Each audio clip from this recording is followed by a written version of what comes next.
तो हेलो दोस्तों, आज हम बात करेंगे फिर से एक बार the last man on earth series के सीजन 2 एपिसोड 14 के बारे में। पिछले एपिसोड में हमने देखा कि दोनों भाई कितने दिनों के बाद फिर से मिल रहे हैं, लेकिन टैंडी माइक को नॉकआउट करता है और माइक को समझ में नहीं आता कि टैंडी की क्या प्रॉब्लम है। और टैंडी माइक पर आरोप लगाने लगता है कि उसने उसकी पुरानी प्रेमिका क्रिस्टीन को पटाया था। और माइक को समझ में आता है कि वह अब भी पुरानी यादों को फिर से क्यों ताज़ा कर रहा है। और टैंडी को माइक बताता है कि वह अंतरिक्ष से यहाँ पर आया है, पूरी दुनिया खत्म हो चुकी है और वह अब भी क्रिस्टीन पर ही अटका हुआ है। तब माइक टैंडी को और भी गुस्सा दिलाता है, यह कहते हुए कि क्रिस्टीन ने उसे कभी पसंद नहीं किया। जिसके बाद टैंडी और माइक में रेत पर ही लड़ाई शुरू हो जाती है। दूर से सब लोग परेशान हैं कि यह क्या चल रहा है और टैंडी माइक को रेत खिलाने लगता है, लेकिन माइक का कहना है कि उसे अभी भूख नहीं है। जिसके बाद माइक उससे जो कुछ भी हुआ उसके लिए माफ़ी चाहता है और टैंडी को बताता है कि जब वह अंतरिक्ष में था तो उसने हमेशा उसके ही बारे में सोचा और हर पल बचपन की यादों को ही दोहराया। लेकिन दुनिया के विनाश के बावजूद भी हम आज मिले, यह किसी चमत्कार से कम नहीं है। तो हमें लड़ना नहीं चाहिए, बल्कि हमें तो जश्न मनाना चाहिए। जिसके बाद टैंडी रोने लगता है और माइक से माफ़ी मांगता है। तब दोनों भाई रोते बिलखते रहते हैं और टैंडी सभी को बताता है कि माइक उसका छोटा भाई है।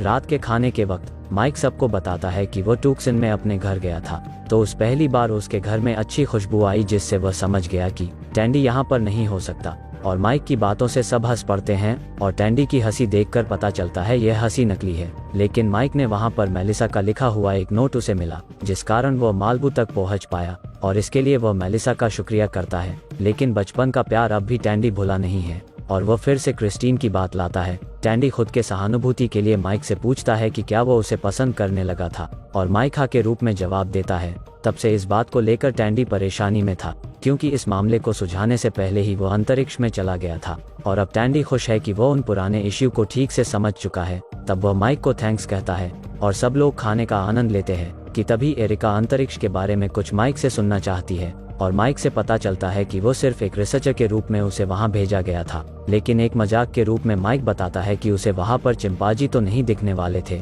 तब वह टैंडी को देखकर पता करना चाहता है कि उसने अपने बाल किसी जानवर की तरह क्यों बढ़ाए हैं। लेकिन कैरल टैंडी के बालों की प्रशंसा करती है, पर माइक को यह अभी तक समझ में नहीं आता कि सब लोग फिलिप को टैंडी क्यों बुला रहे हैं। और टैंडी माइक को बताता है कि यह एक दुखद कहानी है। तब माइक टैंडी को बताता है कि अच्छा हुआ यह तुम्हें तुम्हारे निकनाम से नहीं बुला रहे। तब टैंडी और परेशान होने लगता है और सब लोग उत्सुक है कि आखिर टैंडी का निकनेम क्या है। टैंडी तब माइक को इस बारे मन ही मन चुप रहने को कहता है, लेकिन टैंडी का निकनेम स्किड मार्क सुनकर अब लोग उस पर हंसने लगते हैं। स्किड मार्क का यहाँ पर मतलब होता है अंडरवियर पर निशान। तब झूठी हंसी के साथ टैंडी भी हंसने लगता है और बताता है कि यह सब पुरानी बातें हैं और माइक जैसा दोस्त पाकर वहाँ पर हर कोई खुश है। खाना खाने के बाद टॉड बर्तन साफ करता नजर आता है और गैल आते ही वो उसे बताने लगता है कि उसने किनारे पर जो कुछ भी कहा, खासकर बड़े दिलवाला उसे भूल जाने को कहता है। जिसके बाद वह एरिका को भी वही बात बताता है। दोनों के जाने बाद मेलिसा आती है और वह यह पता लगाना चाहती थी कि वह उससे शादी करेगा या नहीं,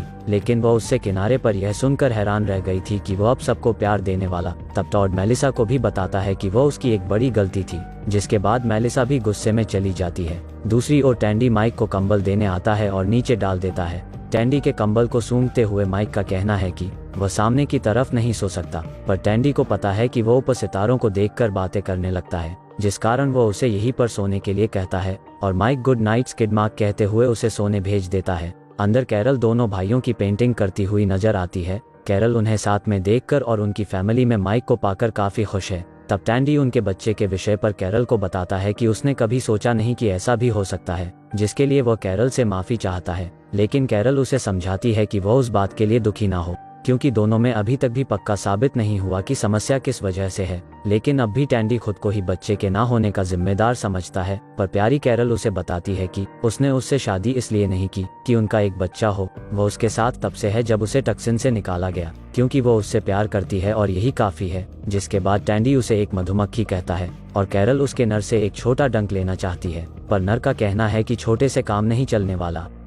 अगली सुबह माइक सभी को अपनी अंतरिक्ष की कहानी बता रहा है कि तभी टैंडी वहां आते ही सब लोग उसे प्यार से स्किड मार्क कहने लगते हैं। और अब गुस्से में टैंडी अपनी चड्डी उतारकर माइक को दिखाने लगता है कि क्या इस पर कुछ निशान दिखाई पड़ते हैं। वह एरिका और गैल से भी पूछता है, जिसके बाद वह उसे अपने चेहरे पर भी रगड़ने लगता है। तब माइक का कहना है कि इसकी कोई जरूरत नहीं थी और वह सब उसके साथ मजाक कर रहे थे। तब माइक टैंडी को बताता है कि उसने उसके ऐसे हर एक लम्हे को याद किया है। फिर भी टैंडी परेशान है कि वो उसे क्यों तंग कर रहा है। तब माइक का आज रात का प्लान है कि क्यों ना सब मिलकर किनारे पर आग जलाई जाए। अगर हर किसी का प्लान अलग हो तो वह इसे रहने देने को कहता है, लेकिन तब हर कोई राजी होता है और माइक रात में मिलने के लिए कहता है। तब एरिका और गैल तो जैसे माइक की बातों पर फिदा है और यह देखकर टैंडी हैरान है। ढल गया दिन और हो गई शाम। माइक एक ही तीर में सामने रखी घास में आग लगाकर सबको चौंका देता है और मेलिसा टैंडी की तरफ ऐसे देखती है मानो कह रही हो कि माइक उससे बेहतर है, लेकिन टैंडी उसे लकी शॉट मानता है। तब कैरल माइक के साथ बात करते हुए उसे बताती है कि उसका भाई यहाँ पर हर किसी से प्यार करता है और माइक भी उसे बताता है यह होना ही था क्योंकि वो हमेशा से पड़ोसी के कुत्ते के साथ रहता था। तब कैरल बताती है कि माइक तुम्हारा बात करने में जवाब नहीं, पर जल्द ही वहाँ पर टैंडी आकर उसे वहाँ से ले जाता है। सब लोग इकट्ठा बैठे ही है कि एरिका माइक से पूछती है कि क्या वो गिटार भी बजा सकता है।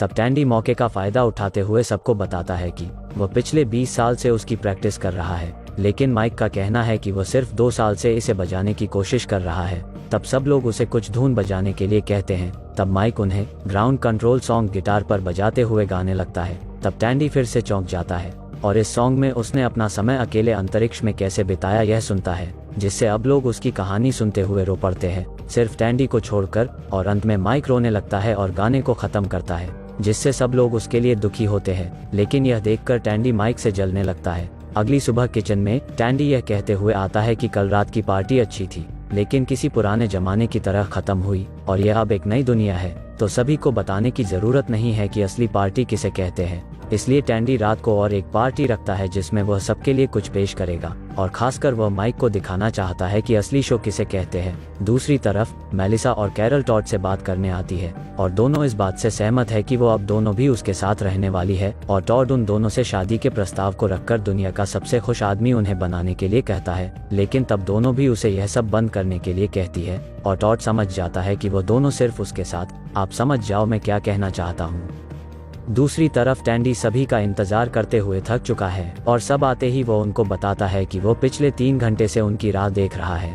तब सब लोग फिर से टैंडी का मजाक उड़ाने लगते हैं, पर बेइज्जती की भी परवाह न करते हुए टैंडी जो लोग वायरस से बचे और जो नहीं बचे हैं उनके लिए भी अपना टॉक्सिन से लेकर यहाँ तक का सफर एक गाने के जरिए सुनाने लगता है। पर कोई भी उसे खास पसंद नहीं करता, सिर्फ माइक को छोड़कर जो उसके गाने को पसंद करता है। पर टैंडी उसे ऐसा करने से रोक देता है और बताता है कि आज उसका दिन है, जिसके बाद वो माइक पर अपना गुस्सा यह कहते हुए निकलता है कि उसे अब हर कोई पसंद करने लगा है क्योंकि वह कूल है, होशियार और मजेदार भी। लेकिन फिर भी कोई भी यहाँ पर परफेक्ट नहीं है। तब टैंडी सबको बताता है कि उसे कॉलेज से निकाल दिया था चोरी के जुर्म में, पर माइक अपनी गलती को सबके सामने मानता है। तब टैंडी सबको यह भी बताता कि जब उनकी दादी मर गई तो सब परिवार एक साथ था, लेकिन हमारे माइक भाई तब एक ट्रिप पर चले गए थे। माइक फिर से अपनी गलती मान लेता है और वो अब उन्हें मजे करने के लिए अकेला छोड़ते हुए घर की तरफ जाने लगता है। तब टैंडी माइक को बताता है कि वो इन बातों को दिल से ना लगाए क्योंकि यह भी एक मजाक ही था। लेकिन माइक चला जाता है और अब सब लोग वहां से जाने लगते हैं, यह कहते हुए कि काफी वक्त हो गया है।